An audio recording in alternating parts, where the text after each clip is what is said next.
MP Developer launching Villa Vaibhavan October 4, 5 and 6 now at Sirseri and Kunratur. For booking call 7825-806-806. Hola! Your dream vacation to Singapore starts from rupees 44,999 only with GT Holidays, South India's #1 travel brand.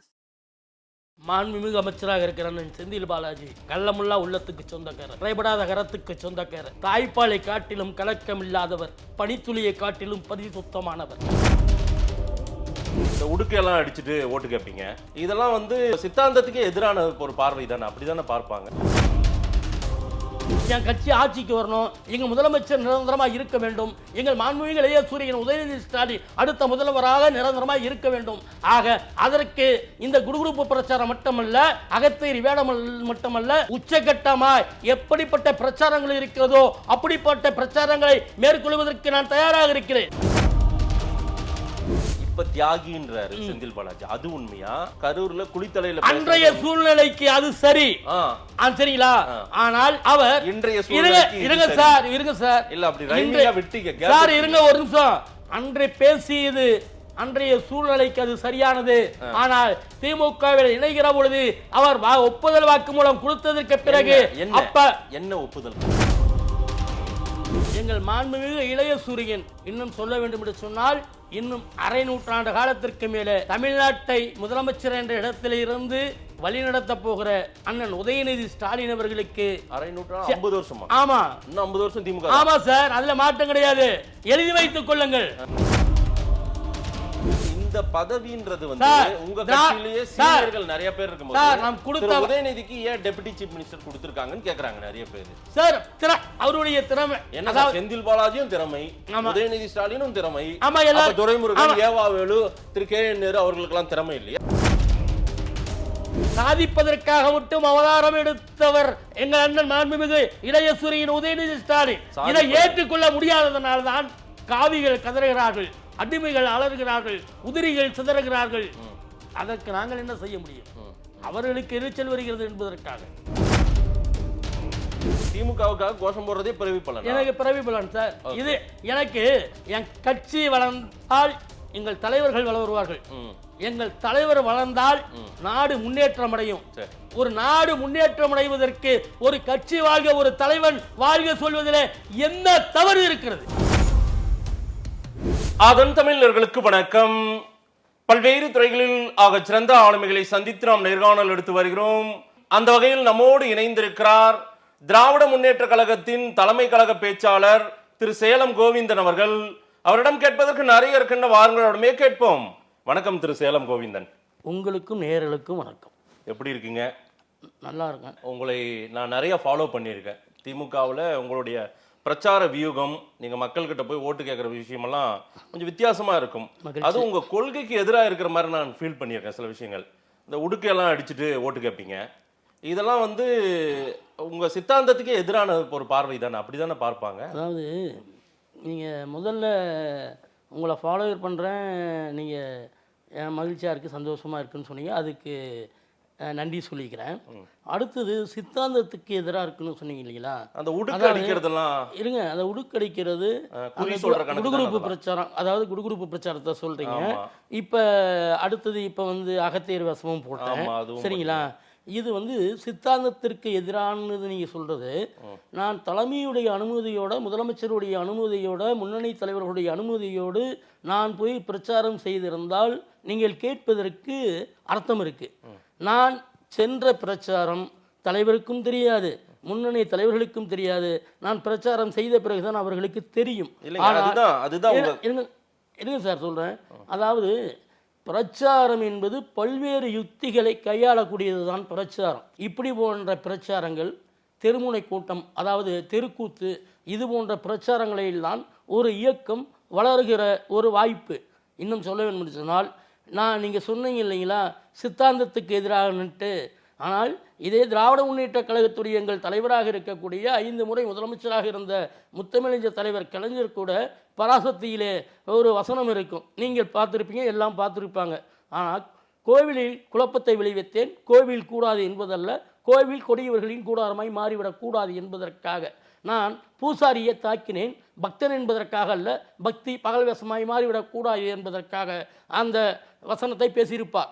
அதேபோல் எந்த திராவிட முன்னேற்றக் கழகம் இந்துக்களுக்கு எதிரானது என்று சொல்கிறார்களோ அந்த திராவிட முன்னேற்றக் கழகம் தான் இந்து சமய அறநிலைத்துறை என்ற ஒரு துறையை உருவாக்கியது. திமுக என்ற வரலாறு உங்களுக்கு தெரியும், சில கோளாறுகளுக்கு தெரியாமல் இருக்கலாம். ஆனால் அதேபோல் ஓடாத திருவாரூர் தேரை ஓட வைத்தது திமுக. இன்னும் சொல்ல வேண்டும் என்று சொன்னால் இப்பொழுது திராவிட மாடல் ஆட்சி நடத்துகிற அண்ணன் தளபதியார் முதலமைச்சராக வந்ததற்கு பிறகு, அறநிலைத்துறை அமைச்சராக அண்ணன் PK சேகரபாபு வந்ததற்கு பிறகு இதுவரை RSS, அதாவது வெளிப்படையாக சொல்வார்களே சங்கிகள், அவருடைய இந்த கோவில் நிலத்தை எல்லாம் ஆக்கிரமித்து வைத்திருந்தார்கள். குத்தகை கட்டாம அந்த அவர்களே, அதாவது இந்த இடத்தை நான் குத்தகை எடுக்கிறேன்னு சொல்லிட்டு பக்கத்தில் இருக்கக்கூடிய இடத்தையெல்லாம் ஆக்கிரமித்து வைத்திருந்தார்கள். ஆனால் அதையெல்லாம் மீட்டெடுத்து அரசாங்கத்திலே ஒப்படைத்து, அரசாங்கத்திடம் ஒப்படைப்பது மட்டுமல்ல, இந்த அறநிலைத்துறை என்பது அது முறையான துறையாக, அது இந்துக்கள் பயன்படக்கூடிய இதுவாக உருவாக்கி கொண்டு இருப்பவர் தான் திராவிட மாடல் ஆட்சி நடத்துகிற முதலமைச்சரின் தூதுவராக சேவகராக இருக்கிற அண்ணன் PK சேகரபாபு. இன்னும் சொல்ல வேண்டும் என்று சொன்னால் என்ன சொல்ல வரீங்கன்னா, அதாவது நாங்க வந்து இந்துக்களுக்கு எதிரிலாம் கிடையாது, கோயில்களுக்கு எதிரி கிடையாது, ஆன்மீகத்துக்கு எதிரி கிடையாது. இந்த உடுக்கையில நாம வந்து ஓட்டு கேட்கறதெல்லாம் வந்து ஒரு பெரிய இதெல்லாம் கிடையாது. அந்த குடுகுடுப்பு பிரச்சாரத்துக்கு நான் வரேன் சார். பராசக்தியில இருந்து சொல்லிட்டீங்க ரைட். அதாவது இந்த குடுகுடுப்பு இல்ல சார், அது ஒரு ஒரு கொள்கை விஷயத்துல உறுதியா இருக்கணும் நாம. ஆமா தானே? அதாவது கொள்கை விஷயத்தில் உறுதியாக ஓட்டு கேட்கும் போது மட்டும் அதுல கொஞ்சம் நழுவி போறோமோ, அது நழுவி போறது ஓட்டு வாங்குறதுக்கு அப்படி கிடையாது. அதாவது நீங்க கேட்கறது வேற யாருக்காவது பொருந்தும், பேசுகிற சேலம் கோவிந்தனுக்கு பொருந்தாது. காரணம் என்னன்னு சொன்னால், நான் அந்த சமூகத்தை சார்ந்தவன், என்னுடைய மூதையர்கள் அந்த தொழிலை செய்தவர்கள்.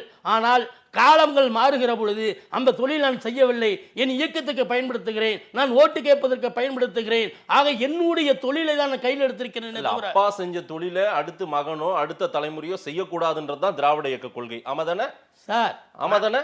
அப்படி பார்க்காதீங்க சார். அந்த நீங்க சொல்வது பார்க்க கூடாதுன்றீங்க. நீங்க சொல்வது, ஆனா நான் ஓட்டுக்காக அதை பயன்படுத்திக்கிறேன். ஆனா நாங்க எங்களுடைய எனக்கு என் கட்சி தேவை, எனக்கு என் கட்சி ஆட்சிக்கு வரணும், எங்க முதலமைச்சர் நிரந்தரமா இருக்க வேண்டும், எங்கள் மாண்புமிகு இளைய சூரியன் உதயநிதி ஸ்டாலின் அடுத்த முதல்வராக நிரந்தரமா இருக்க வேண்டும். ஆக அதற்கு இந்த குடுகுடுப்பு பிரச்சாரம் மட்டுமல்ல, அகத்தேரி வேடம் மட்டுமல்ல, உச்சகட்டமாய் எப்படிப்பட்ட பிரச்சாரங்கள் இருக்கிறதோ அப்படிப்பட்ட பிரச்சாரங்களை மேற்கொள்வதற்கு நான் தயாராக இருக்கிறேன். இன்னொன்று உங்களிடம் சொல்லவா? இதே எங்கள் தலைவர் இந்த பிரச்சாரம் நீங்கள் செய்யக்கூடாது என்று சொன்னாலும் செய்வேன். காரணம், நான் திமுக இல்லாமல் இருந்தாலும் நான் பிரச்சாரம் செய்வேன். காரணம் என்ன தெரியுமா? எனக்கு தேவை திமுக ஆளுகிற பொறுப்பில் இருக்க வேண்டும், இருக்க வேண்டும், இருக்க வேண்டும். அப்பொழுதுதான் தமிழனும் தமிழ்நாடும் வளரும், வளரும், வளரும். திமுக ஆட்சியில் இருந்தாதான் தமிழ்நாடு வளரும். அப்படியா? உண்மைதான் சார். திமுக ஆட்சியில் இருப்பதனால்தான் வளர்ச்சிகளும் முன்னேற்றங்களும் உருவாகி கொண்டிருக்கு. இதுல குறிப்பா நான் அறநிலைத்துறையை சொல்லிட்டேன். அடுத்தது இதே தொழில்துறை தலைவர் கலைஞர் முதலமைச்சராக இருக்கின்ற பொழுது ஒட்டுமொத்த தொழிற்சாலை தமிழ்நாட்டுக்கு மையம் கொண்டது. ஒட்டுமொத்த தொழிற்சாலை டைட்டில் பார்க்காக இருக்கட்டும், அனைத்து தொழிற்சாலைகளும் தமிழ்நாட்டுக்கு வந்தது. ஆனால் 10 ஆண்டு கால அதிமுக ஆட்சியில் இருந்த ஒவ்வொரு தொழிற்சாலைகளையும் மூடு விழா நடத்திவிட்டு வேற மாநிலத்திற்கு, வேறு நாட்டுக்கு சென்று விட்டார்கள். ஆனால் 5வது 6வது முறையாக அன்னை தமிழகத்தின் முதலமைச்சராய் முதல் முறை தளபதி வந்ததற்கு பிறகு இது 1 லட்சம் டில்லியன் தொழில் வளர்ச்சியை உருவாக்க வேண்டும் என்பதற்காக ஒட்டுமொத்த தொழிற்சாலையை தமிழகத்திற்கு கொண்டு வருவதற்காக வெளிநாடுகள் பயணம் செய்கிறார். எடப்பாடியும் வெளிநாடு போனார். அவர் வெளிநாடு போய் எவ்வளவு தொழிற்சாலை வந்தது, எவ்வளவு முதலீடு வந்தது? நீங்களுமே ஒரு வெள்ளை அறிக்கை கொடுங்கன்னு கேட்கிறாங்க. நாங்க சார் எவ்வளவு தொழில் வந்திருக்கு, எவ்வளவு வேலை வாய்ப்பை உருவாக்கி இருக்கீங்க. இத்தனை பேர் இன்றைக்கும் வேலையில்லா திண்டாட்டத்துல தான் இருக்காங்க தமிழ்நாட்டிலும். அந்த வேலை வாய்ப்பு திண்டாட்டத்தை போக்க வேண்டும் என்பதற்காக தான் வருமானத்தை பெருக்க வேண்டும், பொருளாதாரத்தை உயர்த்த வேண்டும். தமிழ்நாடு ஒட்டுமொத்த இந்தியாவை விட நம்பர் 1 இடத்தில் இருக்க வேண்டும் என்பதற்காக தான் 2 முறை வெளிநாடு போயிருக்கிறார் முதலமைச்சர். இல்ல சார், அதுதான் இருக்கு சார். துபாய் பயணம், அதாவது இந்த லூலு மால்னு ஒன்று சொன்னாங்களா, அது வந்துருச்சுங்களா?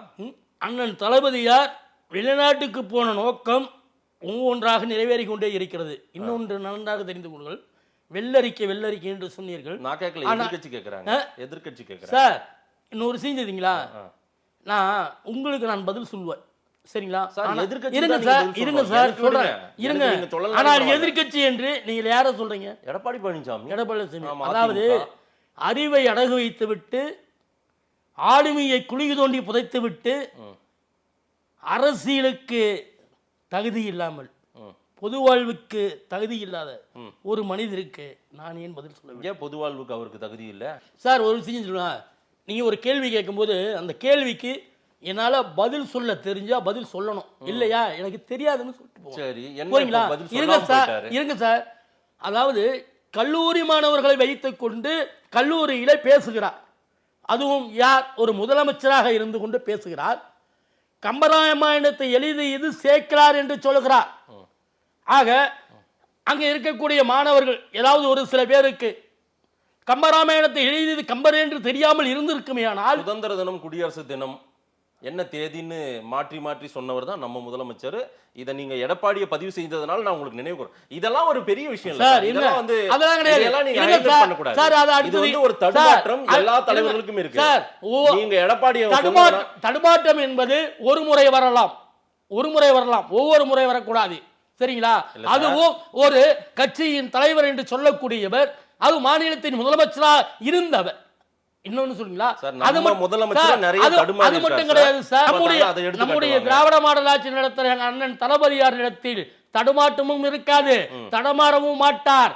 அவர் தமிழுக்காக, தமிழ் இனத்திற்காக தாங்கி பிடிக்கக்கூடிய சுமை தாங்கியாக உழைத்துக் கொண்டிருக்கிறார். அதை பொறுத்துக் கொள்ள முடியாதவர்கள், ஏற்றுக்கொள்ள முடியாதவர்கள், வரலாறு தெரியாத கோளாறுகள் பேசிக் கொண்டிருக்கிறார்கள். விடுதலையான செந்தில் பாலாஜிக்கு உடனே அமைச்சர் பொறுப்பு, மீண்டும் அதே இலாக்கா. அதாவது ஒருவருக்கு ஒரு ஆளுமையும் ஒரு திறமையும் ஒரு அறிவாற்றலும் இருப்பவருக்கு ஒரு பொறுப்பு உடனடியாக கொடுப்பதற்கு எந்தவித விமர்சனத்திற்கு இடமில்லை. இல்ல சார், அதாவது திறமையானவங்க செந்தில் பாலாஜியை தவிர்த்து யாருமே இல்லையா? யாருமே இல்லை என்று சொல்லவில்லை, சரிங்களா? நான் அப்படி சொல்லவே இல்லை.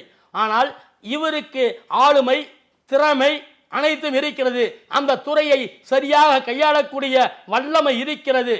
இன்னும் சொல்ல வேண்டும் என்று சொன்னால், நீங்க கேட்கிறது இந்த எடப்பாடி பழனிசாமி போன்றவர்கள், இந்த வானதி சீனிவாசன், தமிழிசை இவர்கள் போன்றவர்கள்லாம் சொல்வதை வைத்து நீங்க கேட்கிறீங்க. ஆனால் அவர்களுக்கெல்லாம் என்ன தெரியுமா எரிச்சல்? பாஜகவை அனைத்து இடங்களிலும் கொஞ்சம் கொஞ்சமாக வளர்த்து கொண்டு வருகிறோம். தென் மாநிலங்களில் கால் ஊன்ற வாய்ப்பு இல்லாமல் இருக்கு. எப்படியாவது தமிழ்நாட்டில் இப்ப தப்பி தவறி ஏதோ யார் காலையோ பிடிச்சி ஏதோ ஒன்று பண்ணி 4 எம்எல்ஏ வந்துட்டோம்.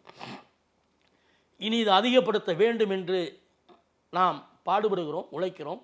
அதுக்கு கொங்கு மண்டலம் ஒரு அச்சரமாக இருக்க வேண்டும் என்று முடிவெடுத்தார்கள்.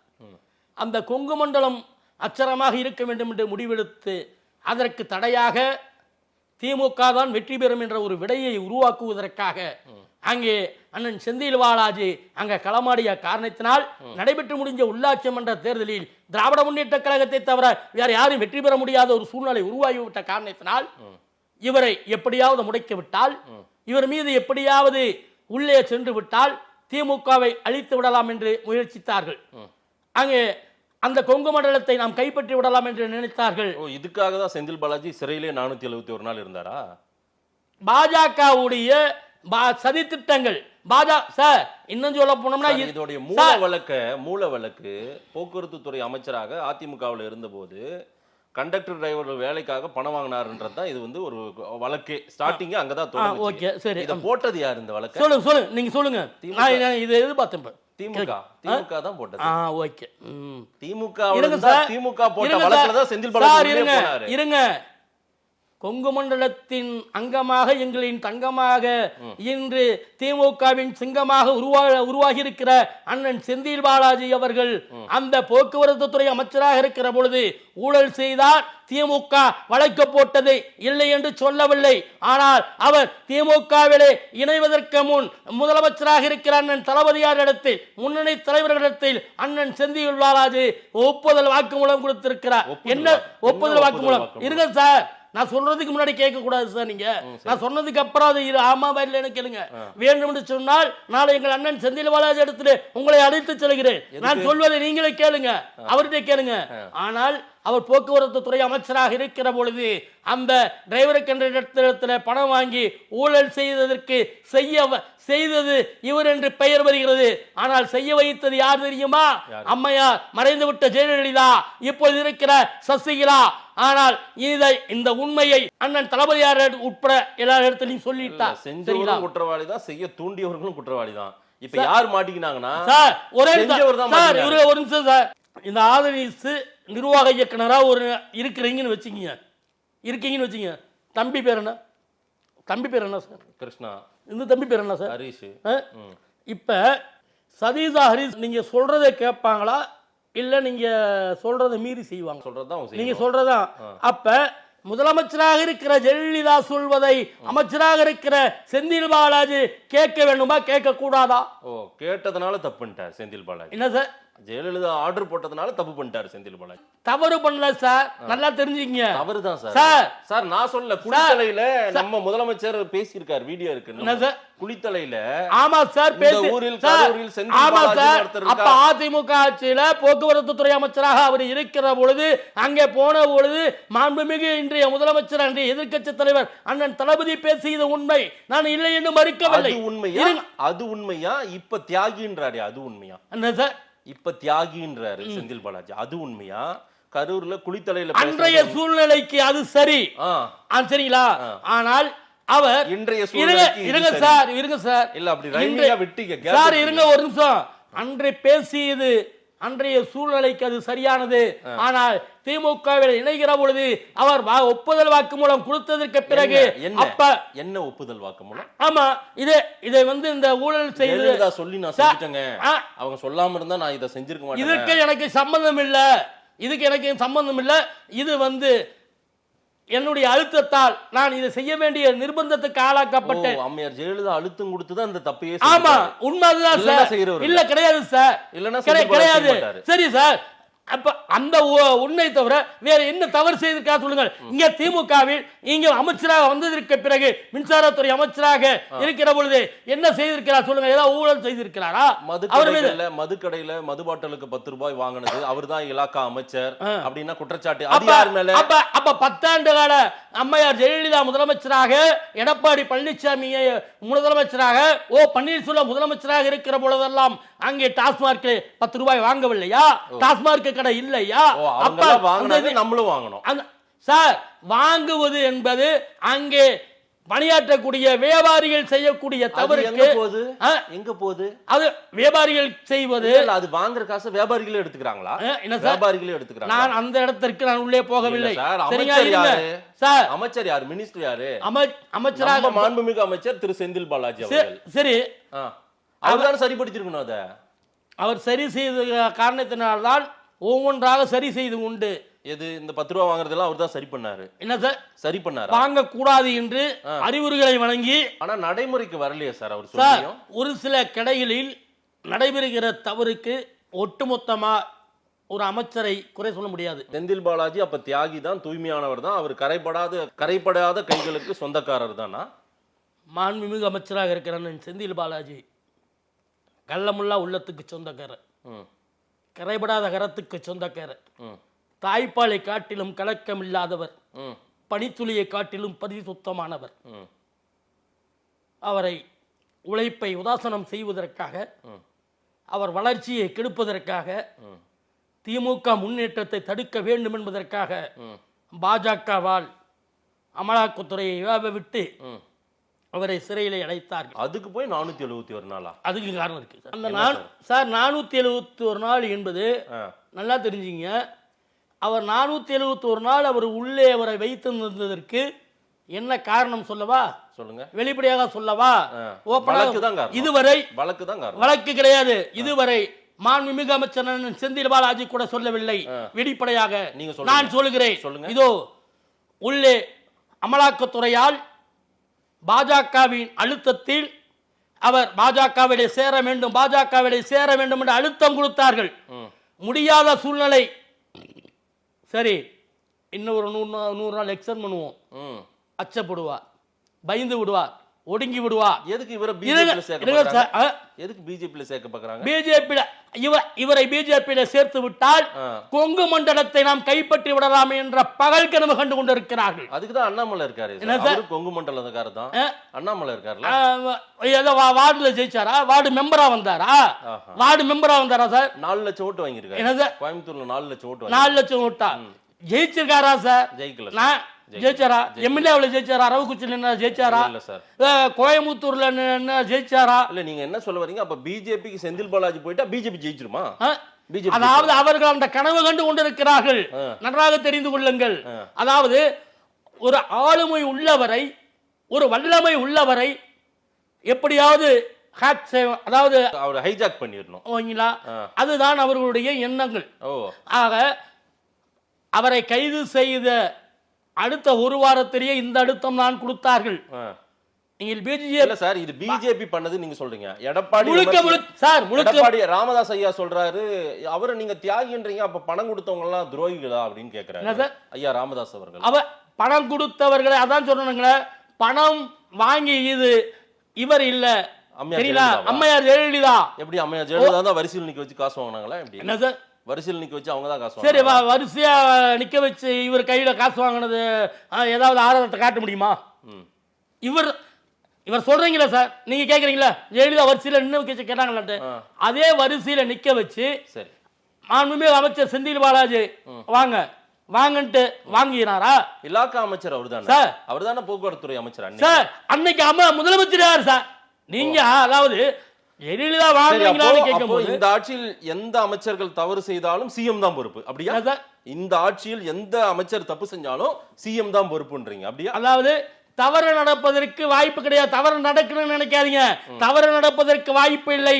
தவறு நடந்தால் அடுத்த நிமிடம் தண்டிக்கக்கூடிய ஆற்றல், அவர்களை கண்டிக்க வேண்டிய ஆற்றல், அவர்கள் மீது நடவடிக்கை எடுக்கக்கூடிய ஆற்றல் எங்கள் திராவிட மாடல் நடத்துற அண்ணன் தளபதிக்கு உண்டு.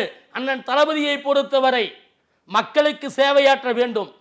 கட்சிக்காரன் தவறு செய்தாலும் அவன் மீது நடவடிக்கை எடுப்பதற்கு தவறாத ஒரு உத்தம முதலமைச்சர் யார் என்று சொன்னால் அது நம் திராவிட மாடல் நடத்துற அண்ணன் தளபதியார்.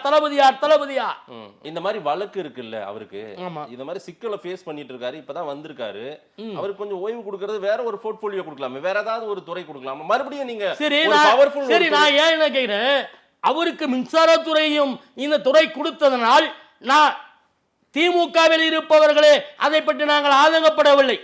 உங்களை போன்றவர்கள், எதிர்க்கட்சியில் இருக்கக்கூடியவர்கள், ராமதாஸ் போன்றவர்கள் ஆதங்கப்படுவதற்கு என்ன காரணம்? மறுபடியும் அவர்களுக்கு ஏன் எரிச்சல் வருகிறது சார்? மறுபடியும் ஒரு பெரிய போர்ட்போலியோவை அதாவது அவர்களுக்கு என்ன தெரியுமா, மழைக்காலம் வரப்போகிறது, மழைக்காலம் நெருங்க போகிறது, சரிங்களா?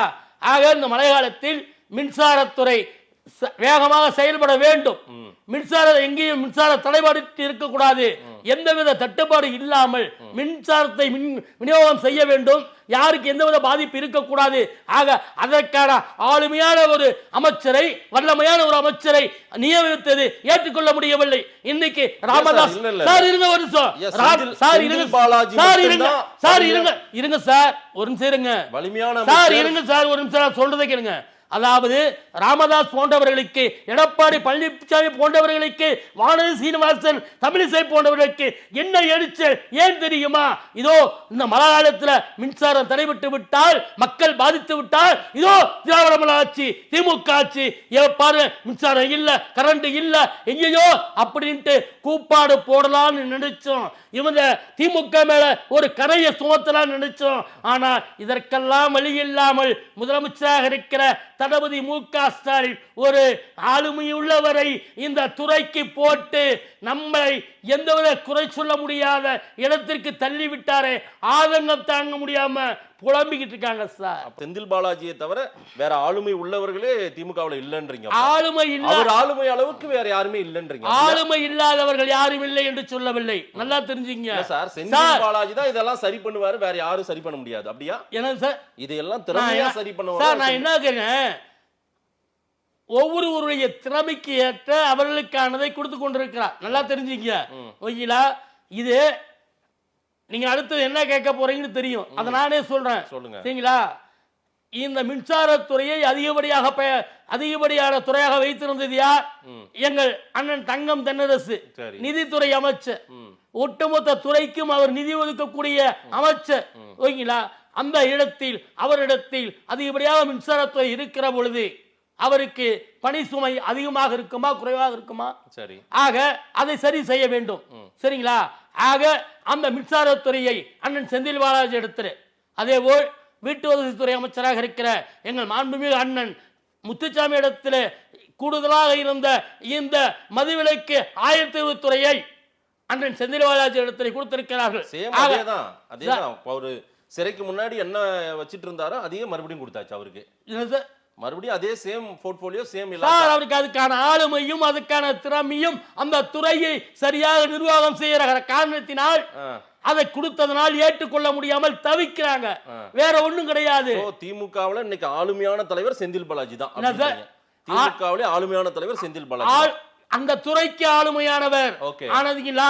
திமுகவில் இருக்கின்ற நல்லா ஒன்று தெரிந்து கொள்ளுங்கள். திமுக கருப்பு சோப்பை ஏற்றுக்கொண்டவர்கள். கலைஞர் வாழ்க தளபதி சார் இருங்க சார். கலைஞர் வாழ்க தளபதி வாழ்க உதயநிதி வாழ்க சொல்லுகிற ஒவ்வொரு தொண்டனும் ஆளுமை நிறைந்தவன் வல்லவன் நிறைந்தவன். திமுக தொண்டன் ஒவ்வொருத்தருக்கும் ஒவ்வொரு ஆளுமை ஒவ்வொரு வல்லமை இருக்கிறது. இல்ல 30-40 வருஷமா இந்த மாதிரி கலைஞர் வாழ்க ஸ்டாலின் வாழ்க உதயநிதி வாழ்கன்னு சொன்னவங்களுக்கெல்லாம் கொடுக்கல. ஆனா இப்போ ஒரு 5-6 வருஷமா தான் இப்ப இருக்கிற செந்தில் பாலாஜிக்கு நம்ம எல்லாமே கொடுக்குறோம். அப்படியா சார்? அதாவது திறமைக்கு ஏற்ற அவர்களுடைய திறமையை பாராட்ட வேண்டுமே தவிர சரிங்களா, குறை சொல்லக்கூடியவர்களுக்கு குறை சொல்லுகிற எண்ணம் மட்டும் தான் வரும். சரிங்களா. உதயநிதி ஸ்டாலின் அவர்களுக்கு துணை முதலமைச்சர் பதவி, இது தொடர்ச்சியாக வாரிசு அரசியல் தெரியுது திமுகவுல அப்படின்றாங்க.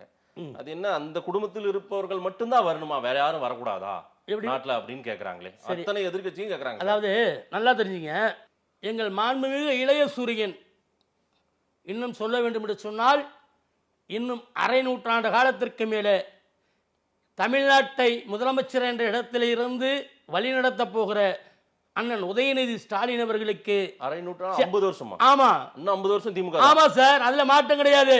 எழுதி வைத்துக் கொள்ளுங்கள், எழுதி வைத்துக் கொள்ளுங்கள். மத்தவங்க எல்லாம் எதுக்கு வருவாங்க? மத்தவங்க எல்லாம் எதுக்கு தேர்தலை சந்திப்பாங்க? அப்போ யார் சார் எதிர்க்கட்சி? அதிமுக சார். நான் தான் சொல்லிட்டேன் சார், அண்ணாமலை சார், நான் தான் சொல்லிட்டேன் சார். நான் ஒரு விஷயம் சொல்றேன் கேட்டீங்களா, நான் அறிவை அடகு வைத்து விட்டு ஆளுமையை புதைத்தவர்களை பற்றி பேசுவதற்கு நான் வரவில்லை. ஆளுமையும் அறிவாற்றலும் வல்லமையும் ஒருங்கிணைந்து ஒரு நாட்டை வழிநடத்துகிற வல்லமை யாருக்கு இருக்கோ அவர்களை பற்றி பேச வருகிறேன். அவருக்கு அண்ணன் உதயநிதி ஸ்டாலினுக்கு இருக்கு. இதே சேப்பாக்கம் திருவிளைக்கேணி சட்டமன்ற தொகுதி வேட்பாளராக இவரை அறிவிக்கிற பொழுது இன்னைக்கு யாரெல்லாம் கத்துறாங்களோ யாரெல்லாம் பேசுறாங்களோ அன்னைக்கு சொன்னாங்க இவருக்கு சீட்டான்னு கேட்டாங்க. புரியுங்களா. அவர் அங்கே சட்டமன்ற உறுப்பினராய் அங்க இருக்கக்கூடிய தொகுதி மக்களால் ஏற்றுக்கொள்ளப்பட்டு சட்டமன்ற உறுப்பினராக வந்ததற்கு பிறகு அவர் அங்கே பணியாற்றக்கூடிய வேகம், மக்களை அணுகுகிற முறை, அந்த திட்டங்களை எல்லாம் கொடுக்கிறதை பார்த்து மக்களை பாராட்டினார்கள். மக்களை ஏற்றுக்கொண்டு இப்படி ஒரு சட்டமன்ற உறுப்பினர் இன்னும் பச்சையாக வெளிப்படையாக சொல்ல வேண்டும் என்று சொன்னால் மற்ற தொகுதிகளில் இருப்பவர்களும் ஆதங்கப்பட்டார் இவர் எங்கள் தொகுதியில் நின்றிருக்க கூடாதா என்று. அந்த அளவிற்கு தான் அண்ணன் உதயநிதியை பற்றி. ஆனால் இந்த உழைப்பின் காரணமாய் அவருக்கு மாண்புமிகு விளையாட்டுத்துறை அமைச்சர் கொடுக்கப்பட்டது. அந்த மாண்புமிகு விளையாட்டுத்துறை அமைச்சராக கொடுக்கப்பட்ட அன்று இதே கலைஞர் நினைவலயத்தில் எதிரில் நான் அங்கே இனிப்பு வழங்கிவிட்டு அந்த நான் தேவைப்பட்டால் இப்போதே எடுத்து காட்டுகிறேன் அல்லது முடித்து விட்டு வேண்டும் என்றாலும் எடுத்து காட்டுகிறேன். நீங்கள் பார்த்திருப்பீங்க, பார்க்கவில்லை என்றால் எடுத்து காட்டுகிறேன். அன்று இனிப்புகளை வழங்கிவிட்டு நான் அங்கே இருக்கக்கூடிய டிவிகளுக்கு பேட்டி கொடுத்தேன். என்ன தெரியுமா, சட்டமன்ற உறுப்பினராக இருக்கின்ற பொழுது இவர் சரியில்லை என்று சொன்னார்கள். சரியாக இருந்து இன்று அமைச்சராக வந்திருக்கிறார். இதோ இந்த விளையாட்டுத்துறை அமைச்சர் ஒட்டுமொத்த இந்தியாவை திரும்பி பார்க்கக்கூடிய வகையில், திரும்பி பார்த்துருச்சா, பிரதமரை பாராட்டக்கூடிய வகையில் பாராட்டினாரா? ஒட்டுமொத்த ஒரு விளையாட்டுத்துறையில் இப்படியெல்லாம் சாதிக்க முடியுமா, இப்படியெல்லாம் செயலாற்ற முடியுமா, விளையாட்டுத்துறையில் இப்படியெல்லாம் ஒன்று இருக்குதா என்று பிரமிக்கக்கூடிய வகையில் செய்து காட்டக்கூடியவர் மாண்புமிகு உதயநிதி ஸ்டாலின் செய்து காட்ட போகிறார். என்ன செஞ்சார் விளையாட்டுத்துறையில? சார் விளையாட்டுத்துறையில என்ன செய்தார்? என்ன செய்யல சொல்லுங்க. என்ன சார், நான் என்ன சொல்றேன், நாங்க செஞ்சிருக்கிறோம் சொல்றோம், செஞ்சுக்கிட்டு இருக்கிறோம். நீங்க என்ன செய்யலன்னு சொல்றீங்க சொல்லுங்க. அதாவது நேற்று மதுரையிலையும் விருதுநகரில் அங்க இருக்கக்கூடிய மாணவர்களுக்கு, ஒவ்வொரு பள்ளிகளுக்கும், ஒவ்வொரு விளையாட்டு குழந்தைகளுக்கு அந்த விளையாட்டுக்கு தேவையான உபகரணங்களாக இருக்கட்டும், அந்த மைதானங்களை சீர் செய்வதாக இருக்கட்டும், இன்னும் சொல்ல வேண்டும் என்று சொன்னால் ஒவ்வொரு விளையாட்டு வீரன் வெற்றி பெறுகிற பொழுது அவனை நேரடியாக அழைத்து முதலமைச்சரிடத்தில் சென்று அவர்களை ஊக்கப்படுத்தி உற்சாகப்படுத்தி அவர்களுக்கான பரிசு தொகைகளை வழங்கி இது செய்வது எதற்கு தெரியுமா? இல்ல சார், இது இருங்க வழக்கமா சார், எல்லாரும் சார், செய்யறதுதான். எல்லாரும் செஞ்சிருக்கலாம் சார், பேருக்கு செஞ்சாங்க. ஆனால் முறையாக செய்வது இப்பொழுதுதான். இப்ப என்ன தெரியுமா செய்யறோம்? நம்ம என்ன பண்ணிட்டோம், ஒருத்தர் வந்து மாற்றுத்திறனாளி கிரிக்கெட் போட்டியில உலக கோப்பையை வென்று விட்டோன்னு ஒரு போலியா ஒருத்தர் வந்தார் பாருங்க, அந்த மாதிரி கூத்தெல்லாம் நடந்து போச்சு சார். அதெல்லாம் அதாவது தேவையில்லை. திராவிட மாடல் ஆட்சி நடத்தக்கூடிய எங்கள் அண்ணன் தளபதி இடத்திலையும் சரி, எங்கள் அண்ணன் உதயநிதி இடத்திலையும் சரி, ஒருத்தர் ஏமாத்திட்டு போயிட்டாரு. அதாவது ஏமாற்றுவது என்பது எங்கள் அமைச்சர்களிடத்திலையும் முதலமைச்சர்களிடத்திலையும் நடக்காத ஒன்று. நடந்துருச்சுன்ற நான் நடந்தது ஒண்ணு, அந்த மாதிரி ஒரு நடக்க வைத்திருக்கிறார்கள் சொல்லுங்க. அதை யார் பண்ணது? பிஜேபியா? என்ன சார்? அத பிஜேபியா? என்ன சார் அந்த மாதிரி சம்பவம் நடந்தது சார்? பிஜேபியா? இத கூட அயோக்கியத்தனத்தெல்லாம் பிஜேபி தவிர வேற யாரு சார் செய்ய போறா? இதுலயும் பிஜேபி. ஆமா, விளையாட்டு துறையில இப்ப சாதிச்சாரு திரு உதயநிதி ஸ்டாலின். அப்படியா? சாதிச்சிட்டார் என்பதை விட சாதித்துக் கொண்டே இருக்கிறார். பிஜேபி தலைவர்கள் சொல்ற கேள்வியை நான் வச்சாதான் உங்களுக்கு ஒரு தெளிவு கிடைக்கும், உங்ககிட்ட இருந்து பதில் வாங்க முடியும். நான் பிஜேபியில இருக்கிறவங்க என்ன சொல்றாங்க, செங்கல் எல்லாம் தூக்கி காட்டினார்ல, எய்ம்ஸ் எங்கன்னு கேட்டு, ஆமா, தொகுதிக்கு ஒரு ஸ்டேடியம் கட்டுறன்னு திரு உதயநிதி ஸ்டாலின் சொன்னார்ல. சரி சார், எந்த தொகுதியில ஸ்டேடியம் கட்டியாச்சு, ஏதாவது காட்டுங்க அப்படின்னு எங்கிட்டே நிறைய பேர் கேட்க. 5 வருஷம் முடிஞ்சா சார்? எது 5 வருஷம் முடிஞ்சா? தேர்தல் வர 3.5 வருஷம் முடிஞ்சிருச்சு சார். 5 வருஷம் முடிஞ்சா? 5 வருஷம் முடிஞ்சுதான் நீங்க கட்டுவீங்க சார். நான் என்ன சொல்றேன் இல்ல சார், சார், ஒவ்வொரு வாக்குறுதி கொடுக்கிற போது ஒரு தேர்தல் வாக்குறுதி கொடுக்கிறது போல நல்லா தெரிந்து கொள்ளுங்க. அதே மாதிரி தான் எய்ம்ஸ் சார். இருங்க, எய்ம்ஸ் அதே மாதிரி தான் நீங்க உங்களுடைய எய்ம்ஸ் கட்டறன்னு சொல்லி எத்தனை வருஷம் ஆச்சு? எப்பங்க முடிக்கிறேன்னு சொன்னாங்க? எப்பங்க டெண்டர் விட்டாங்க சார்? நீங்க சார் இதுவரை எத்தனை முறை டெண்டர் விட்டுருக்காங்க? தொகுதிக்கு ஒரு ஸ்டேடியம் கட்டறன்னு திரு உதயநிதி ஸ்டாலின் அவர்கள் டெபுட்டி சீஃப் மினிஸ்டர் சொன்னாரா சொல்லலையா? இல்லை என்று சொல்லவில்லை, மறுக்கவில்லை. எந்த தொகுதியில இப்ப ஸ்டேடியம் இருக்கு? நல்லா தெரிஞ்சுங்க, 3 வருடம் முடிந்திருக்கு, இன்னும் 1.5 வருடம் இருக்கிறது. சரிங்களா? 1.5 வருஷத்துல கட்டிடுவோம். 234 தொகுதியிலும் கட்ட முடியுமா? அனைத்து தொகுதிகளிலும். எப்படி இந்த 1.5 வருஷத்துலயா? திமுகவை பொறுத்தவரை முன்வைத்த காலை பின் வைக்க மாட்டோம் சார். சார் 3.5 வருஷத்துல நீங்க ஆரம்பிச்சு ஒரு 10-20 தொகுதியாவது முடிச்சிருக்கணும் இல்ல சார்? மினிமம் ஒரு சும்மா ஒரு ரப்பா. சரி, ஏன் இப்ப 234 தொகுதிகளிலும் இப்பொழுது பரவலாக அந்த வேலை நடைபெற்று ஏன் ஒரே நாளில் அந்த 234 தொகுதி கிரவுண்டை அண்ணன் மாண்புமிகு முதலமைச்சராக இருக்க தளபதி கான்பரன்ஸ் வாயிலாக திறப்பு விழா நடத்துவதற்கு வாய்ப்பு இல்லையா? அட் எ டைம் 234 தொகுதியிலும் ஸ்டேடியம் முளைச்சிரும். சார், அதாவது ஆல்ரெடி இப்ப வேலை நடந்துகிட்டு இருந்தால் என்ன சொல்றது? வேலை நடக்குதா இல்லையா? நடந்த மாதிரி ஒரு செய்திகள் பார்க்கலையே. எங்கேயும் எந்த இடத்துல ஸ்டேடியம் கட்டிட்டு இருக்கிற மாதிரியோ அல்லது ஸ்டேடியம் உருவாக்கிட்டு இருக்கிற மாதிரியோ ஒரு செய்திகளே அது நடைமுறைக்கு வருகிற பொழுது நம்ம பார்க்க தான் போறோம். நீங்க பாத்துருக்கீங்க, நீங்க எல்லா ஊருக்கும் போறீங்கல்ல, நீங்க பாத்துருக்கீங்க, நீங்க எல்லா ஊருக்கும் பிரச்சாரத்துக்கு போறீங்க. எங்கேயாவது ஸ்டேடியம் கட்டினுங்கிறாங்களா? ஸ்டேடியத்திற்கான இடங்கள் முழுமையாக தேர்வு நடைபெற்று பணிகள் அங்கங்க நடைபெற்று இந்த 1.5 வருஷத்துல கட்டிடுவீங்க. இந்த 1.5 வருஷத்துல கட்டிடுவீங்க கண்டிப்பா சார், கண்டிப்பா சார். இல்ல சார், இந்த பதவின்றது வந்து உங்க கட்சியிலேயே சீனியர்கள் நிறைய பேர் இருக்கும்போது நாம் கொடுத்த உதயநிதிக்கு ஏன் டெபுட்டி சீஃப் மினிஸ்டர் கொடுத்திருக்காங்கன்னு கேக்குறாங்க நிறைய பேர். சார், அவருடைய திறமை என்ன சார்? செந்தில் பாலாஜியும் திறமை, உதயநிதி ஸ்டாலினும் திறமை, துரைமுருகன், ஏவாவேலு, திரு கே என் நேரு அவர்களுக்கெல்லாம் திறமை இல்லையா? சரி, ஓகே. இப்ப நீங்க கேக்குறீங்களா அண்ணன் நீர்வளத்துறை அமைச்சர் அண்ணன் துரைமுருகனுக்கு திறமை இல்லையான்னு கேக்குறீங்கல்ல? இருங்க சார், இருங்க.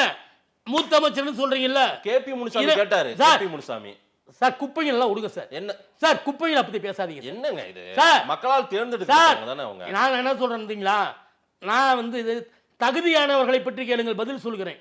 தகுதியற்றவர்களுக்கு பதில் சொல்லக்கூடிய இடத்தில் முன்னாள் அமைச்சருங்க சார், அதான் சொல்றேன், தகுதியற்றவர்களுக்கு பதில் சொல்லுகிற இடத்தில் சேலம் கோவிந்தன் இல்ல. புரியுங்களா? துரைமுருகனுக்கு முதல்வர் ஆகுவதற்கு தகுதி இல்லையா? சார், ஒண்ணு சொல்றதுக்கு தெரிஞ்சுக்கணும்ல, திறமை இல்லையா? சார் இருங்க. நீர்வளத்துறை அமைச்சராக இருக்கிற துரைமுருகன் பலமுறை பேட்டி கொடுத்ததை பார்த்திருக்கீங்களா இல்லையா? பார்த்திருக்கேன் சார். துணை முதலமைச்சராக வருகிற திறமை இவருக்கு இருக்கு, இவருக்கு கொடுக்கணும்னு. ஆமா. அண்ணன் நேரு அவர்களாக இருக்கட்டும், அண்ணன் ஐபியாக இருக்கட்டும், அண்ணன் பொன்முடியாக இருக்கட்டும், நீங்கள் சொல்லுகிற மூத்த தலைவர்கள் அனைவரும்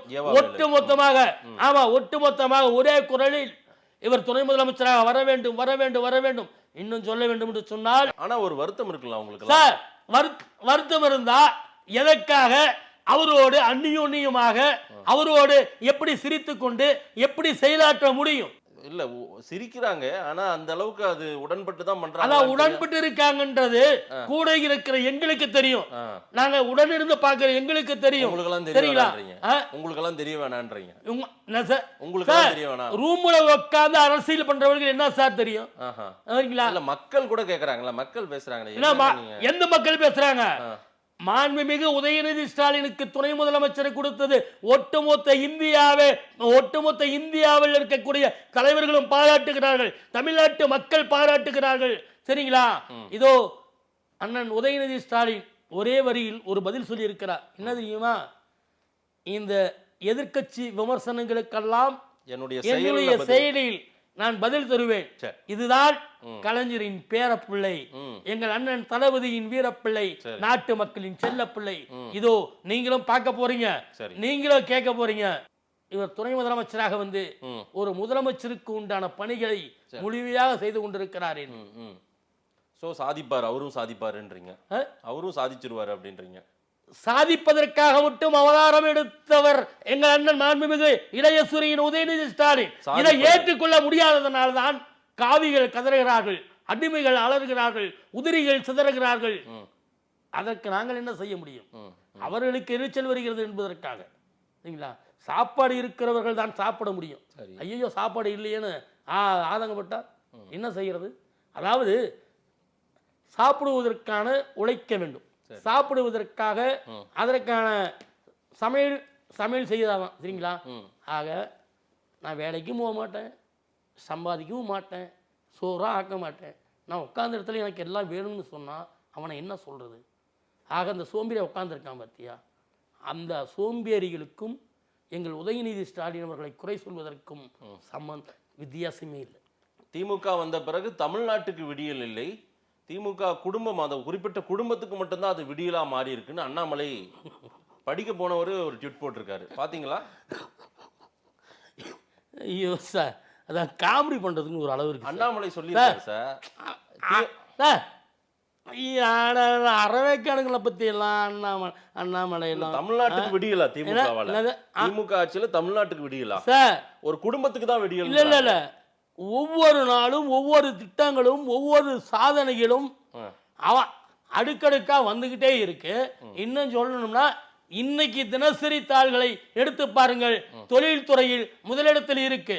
சரிங்களா? தொழில்துறையில் முதலிடத்தில் இருக்கு. எங்க முதலிடம்? இன்றைய பத்திரிகை எடுத்து பாருங்க சார். இது சார் சேலம் கோயந்தன் சொல்லவில்லை, நல்லா தெரிஞ்சுங்க. சேலம் கோயந்தன் சொல்லவில்லை, மத்திய முரசொலியும் சொல்லவில்லை சார். நான் முரசொலி வச்சு சொல்லவே இல்லை சார். சரிங்களா? மத்திய அரசுடைய இந்த புள்ளியெல்லாம் அந்த இதை சொல்லுவாங்கல்ல, ஆமா, அவங்க தான் வெளியிட்டு இருக்காங்க. புரியுங்களா? போன வாரத்தில் கல்வித்துறையை பற்றி சொல்லி இருக்கிறார்கள். இப்படி ஒவ்வொரு துறை ரீதியாக பின்னோக்கி இருந்ததெல்லாம் முன்னோக்கி முன்னேறி கொண்டே இருப்பதை ஏற்றுக்கொள்ள முடியாதவர்கள் பின்னாடி போய்கொண்டு முன்னாடி இருப்பவர்களை கல்லெறிய பார்க்கிறார்கள். அது அவர்கள் மீது அந்த கல்வி என்பது தேர்தல் அப்ப தெரிஞ்சிடும் சார், எலெக்ஷன் அப்ப தெரிஞ்சிடும் நீங்க சாதிச்சிருக்கீங்களா சரிக்கு இருக்கீங்களான்றது. சார் இன்னொன்னு சொல்லுமா சார், சொல்லுங்க.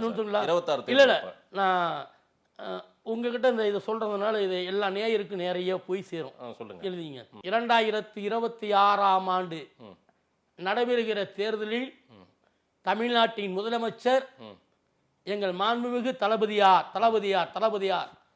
அதிலே ஒரே ஒரு துளி மாற்றம் வருவதற்கு வாய்ப்பில்லை முதலமைச்சர். ஆனால் முதலமைச்சராய் அதுவும் சொன்னா கூட்டணியோட தான் நிற்க போறோம். ஆனால் தனி பெரும்பான்மையோட ஜெயிக்க போறோம். சரிங்களா?